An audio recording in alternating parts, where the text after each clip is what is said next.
Years passed, and the Viking warriors continued on their pillaging voyages and grew ever richer.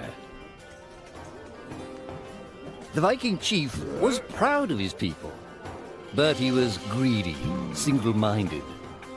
He wished to expand his village, regardless of the consequences. The chief despised Oddmar. He'd never fought for his village and survived off their scraps. But the chief would tolerate this behavior no longer.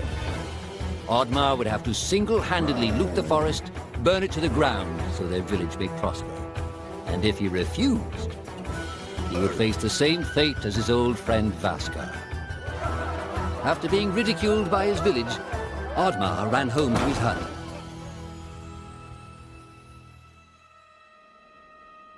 Oddmar felt hurt and lost. He loved his people, but he couldn't be what they wanted him to be. Perhaps he thought he wasn't a true Viking. Maybe some sleep would do him good.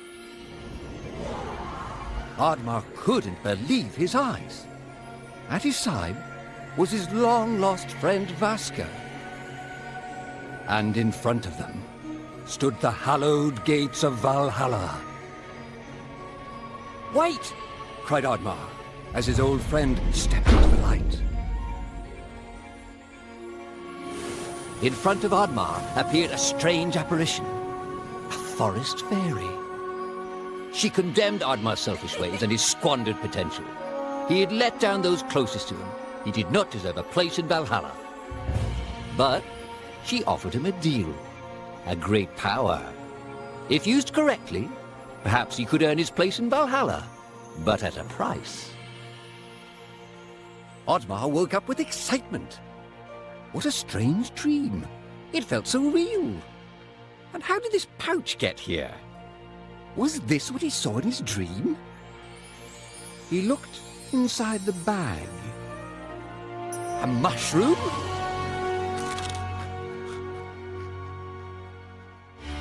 The villagers were bewildered by the sight of Oddmar's newfound powers. Would these powers help Oddmar redeem himself as a Viking? Perhaps Oddmar could become a great warrior just as his friend Vaskar was.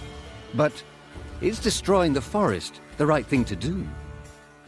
There was loud commotion in the crowd. Oddmar! Roared the chief.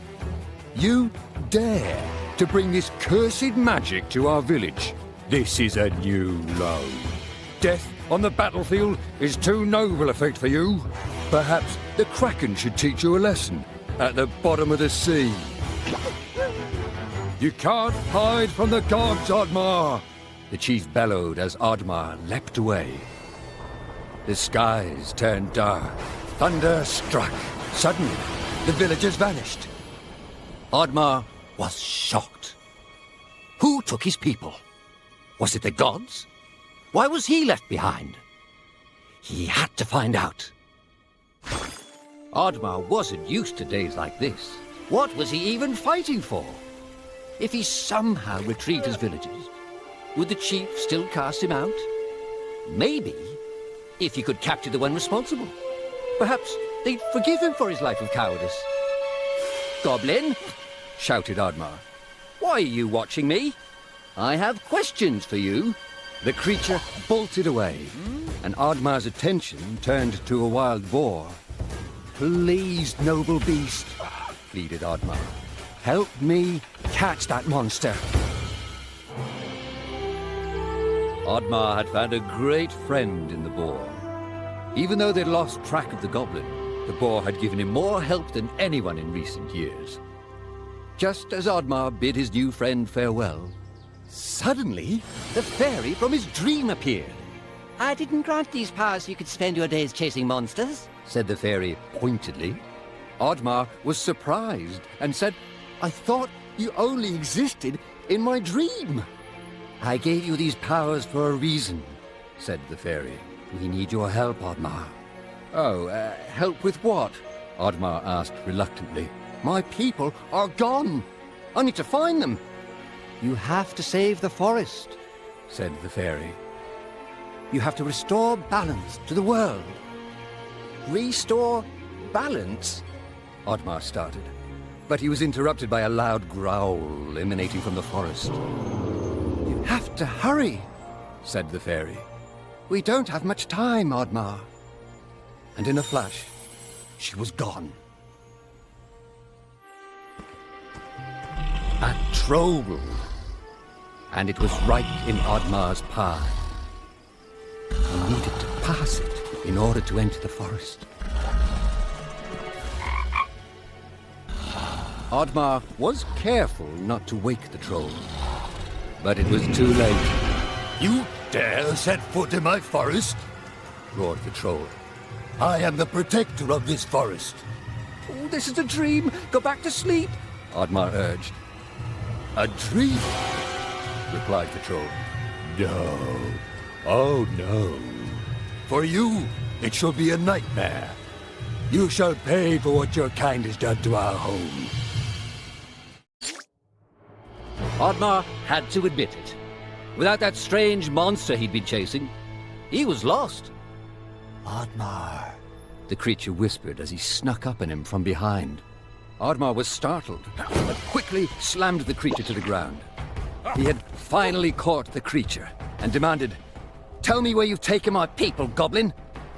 Do I look like a goblin to you? The creature replied. Oddmar became even more enraged. Okay. "Look," the creature said nervously. I don't know where they've taken them, and I don't know who did it. I don't know why you would even care. There's an elder deep in the forest. He knows everything that happens here. If they're in the forest, he'll know. Just down the river. "All right, but if you're lying, you know I can catch you again," said Oddmar as he released the creature. Ooh, a Viking hut. It was strange there was one so deep in the forest. Could this be the place the goblin spoke of? Perhaps inside there were answers. The hut was abandoned. All that remained was a book. Although Oddmar was never one for reading, he opened it. Inside the book it read, "Diary of Vaskar." The disgraced. Could his old friend still be alive?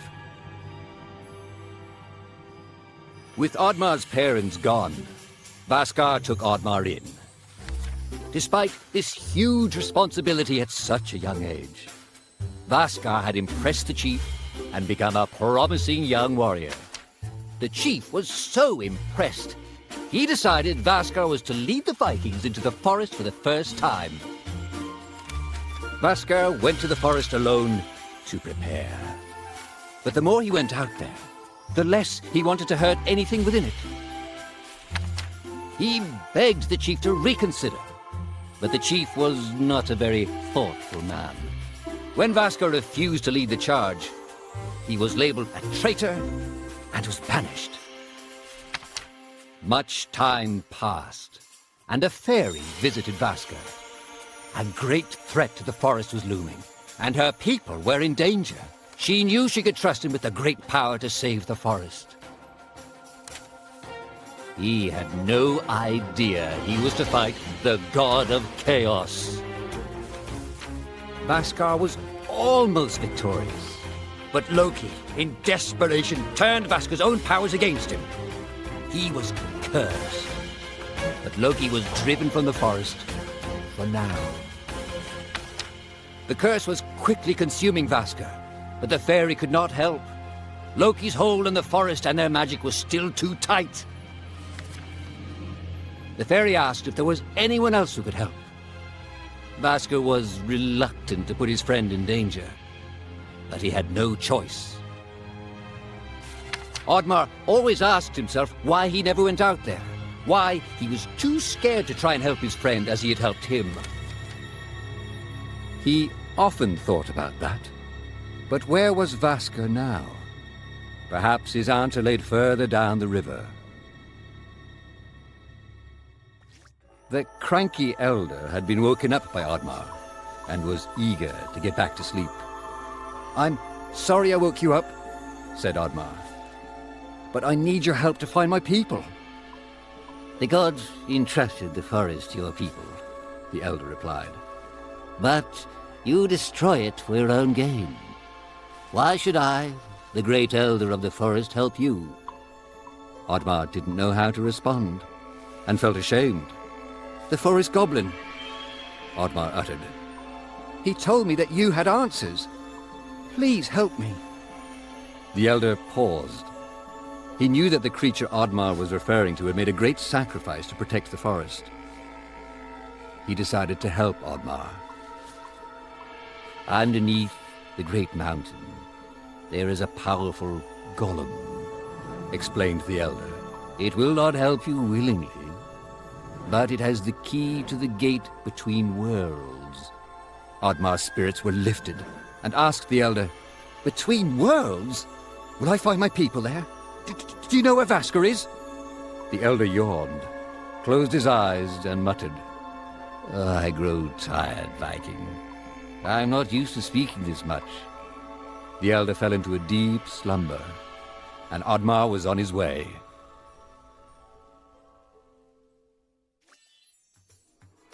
Oddmar ventured deeper into the forest and encountered a band of goblins holding a forest critter prisoner. Although his greatest challenge lay ahead in that mountain, and he was resolved to stay on his path, he knew that helping that poor critter was the right thing to do. Come, new friend! He shouted as he smashed the cage and freed the prisoner. The squirrely creature was thankful. In return, he agreed to help the Viking along his journey. Oddmar thanked the squirrel. He had taken him very far. Perhaps he could find help in this village.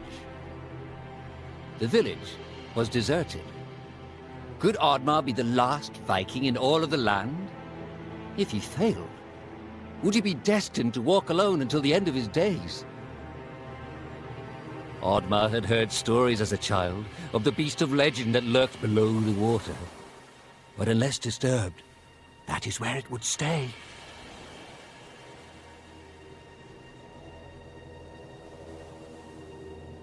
The crack. It was real.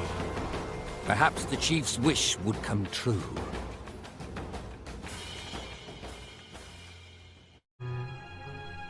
Oddmar's senses had sharpened throughout his journey.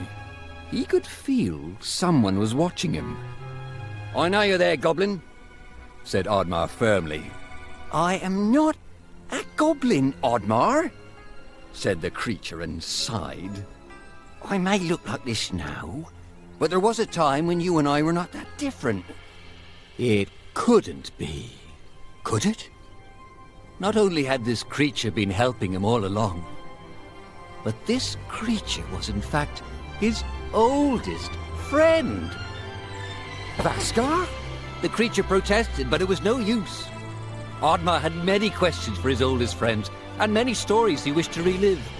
Of the time they chased chickens thinking they were small dragons, or pretended to be the chief so they could steal desserts. Oh, to have found friendship again, so many years after being alone. With a sense of shame, Vaskar looked down and said, I'm not Vaskar anymore. I've not been since I was cast out. Now I'm even less. I didn't want to tell you because I didn't want you to see me like this. Stop it, Oddmar interrupted. You should have told me. It's okay, I know what's happened to you. But this time, you're not alone. Together, we can save the forest and save our people. The two friends were reunited, and although their quest was far from over, their spirits were high. Could it be that all was not as bleak as it once appeared? The two friends continued further through the forest, getting closer towards the end of their journey. What was it like to fight the god of chaos? Asked Oddmar. Oh, we do not speak of him, replied Vaskar. He's vain. He loves the stories people tell of him, the words called to him. Oddmar turned to his friend and said, I'm not afraid of Loki. Thunder struck, and the fairy appeared. Fairy! said Oddmar. The elder told me I needed to ascend a mountain to retrieve a key, A key that opens a gate between worlds. The fairy paused, her expression twisting. Something was wrong. The Elder lied to you, said the fairy. The only way out of this world is death. This is not the fairy! Vaska shouted. Oddmar stood fast. He would not act. It's time for you to join your fellow warriors. The fairy roared in a dark voice. The fairy's eyes turned green, and a bolt of lightning extended towards Oddmar. But Vaska leapt in front of his friend, shielding Oddmar from the magic. And once again, Oddmar had lost his oldest friend. Vaska, always the hero, wasn't he? The fairy said nefariously. I will not give you the honor of joining your friends. I will curse you, just as I cursed Vaska. Oddmar was enraged, but did not know what to do. I too am cursed, Oddmar. The fairy continued. My curse is not to sit alongside my fellow gods. They do not accept me. But I aspire to even greater heights. Your people will help me. They will break through the gates of Valhalla for me, so that I may take my rightful place. I am the greatest god, for I am the god of chaos. I am Loki. And in a flash, Loki was gone.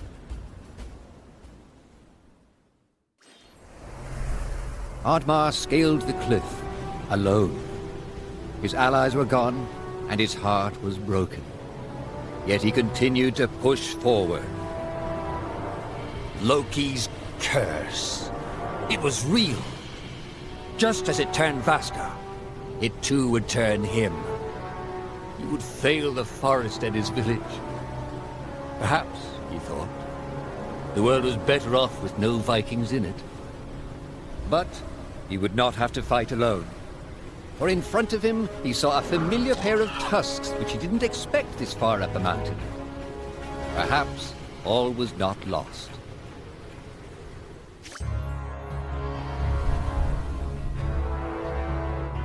Oddmar had done it. He had reached the cave the Elder had told him of. He would soon have to face the golem. The fairy was waiting for him at the entrance. You've proved yourself, said the fairy. You've passed the test. I'll return Vaska to you, and you can rebuild your village free of that tyrant chief and those who judged you so harshly. Oddmar knew this was not the fairy. This was just another deceitful trick by Loki. He was not fooled. Loki shifted into his true form and menacingly said, I guess my trick didn't work. You're not as dumb as you look. But then again, maybe the pig is the brains of this operation. With Loki distracted by the sound of his own voice, his guard was down. This was Oddmar's chance. Oddmar and his trusted companion charged towards Loki, but were quickly struck down by a bolt of lightning that reflected off Oddmar's shield.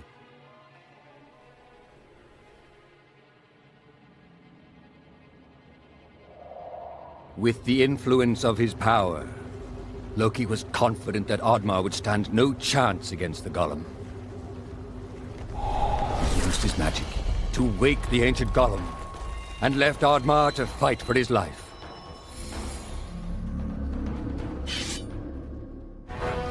It was over. Oddmar had won. Weary but resolved, he had found the shiny red gem that was the key to saving his people.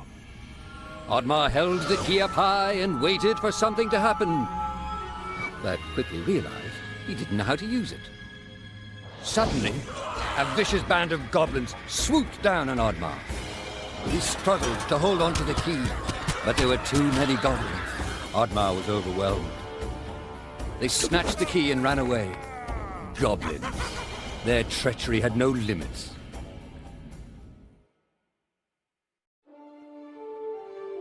Oddmar was despaired and lost. He wondered what Vaska would have done in his place. As he thought about this, the fairy appeared by his side. With a heavy heart, the fairy told him, I'm sorry that I put this burden on you. The fate of the forest And the fate of your people is now in Loki's hands. Oddmar disheartenedly said, Loki's curse is consuming my strength. I grow weaker by the day. Loki still has the key and I don't know where he is. The fairy looked toward Oddmar and said, Loki has taken the key to the edge of the world. There the key can be used to open a portal between worlds. Your people are trapped there. Oddmar knew what he had to do. He had to get to the edge of the world, and he had to face Loki and finish what Vaskar had started. The fairy's magic was fading, and she used the last of her powers to summon a guiding spirit for Oddmar. It was still and quiet in the chamber. No more goblins, no more monsters.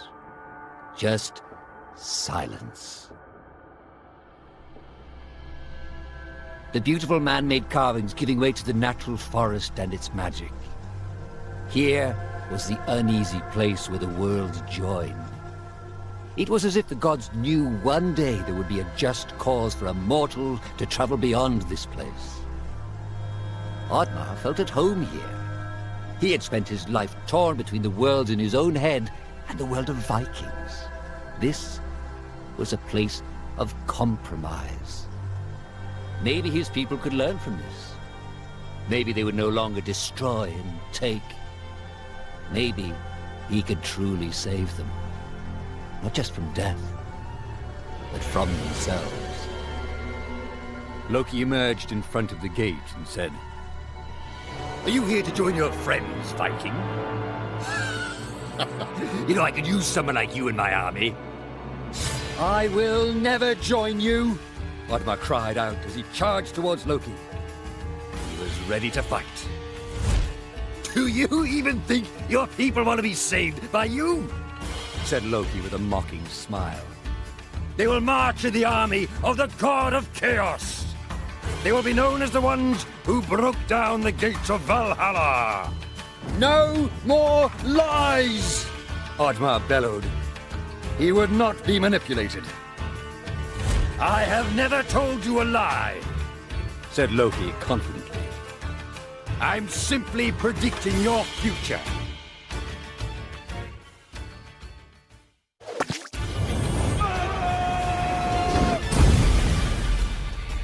Oddmar had done it. But he did not know what waited for him behind that door. He would soon find out. His villagers looked broken and lost of all hope. They were astonished at the sight of Oddmar. They had misjudged him. They had not believed in him. But they would never doubt him again. Vaskar! Said Oddmar as he embraced his old friend. Your curse has been lifted! I barely recognize you! Aye, said Vaskar. Now with Loki defeated, the fairies regained her strength. The fairy came forth and said, You have done well, Oddmar. Take this. It shall lift your curse. Consider it a thank you gift from the forest. Balance and order had been restored. Oddmar was no longer cursed. As he regained his strength, he realized that for the first time in his life, he believed in himself. In front of the gates of Valhalla, he looked up in awe, wondering if his parents were proud of him. Oddmar was not ready to meet them, not just yet, but he'd hoped he'd earned a place by their side. He had become a true Viking.